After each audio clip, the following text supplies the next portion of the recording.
গাইছ আজি বনাবলৈ গৈ আছোঁ এয়া কাবুলী বুটৰ ঘুগুনি। এয়া তেলত মই পিঁয়াজখিনি দি দিছোঁ, এয়া ৰঙা হৈ গৈছে। এতিয়া মই মছলাখিনি দি দিম, যিটো মই আগতে পেষ্ট কৰি লৈছোঁ। আদা, নহৰু, পিঁয়াজ, ইলাইচি, দালচেনি, জিৰা, এনেকৈ কিবাকিবি বহুতখিনি এড কৰি মই পেষ্টটো মই বনাই থওঁ, ফ্ৰিজত থৈ দিম, ইমাৰ্জেঞ্চি লাগে।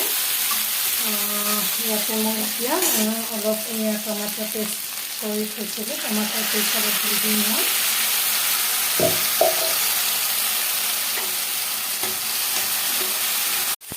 এতিয়া মই কাবুলী বইল কৰিছোঁ, কাবুলী বুটখিনি আকৌ দি দিম, লগাই দিম।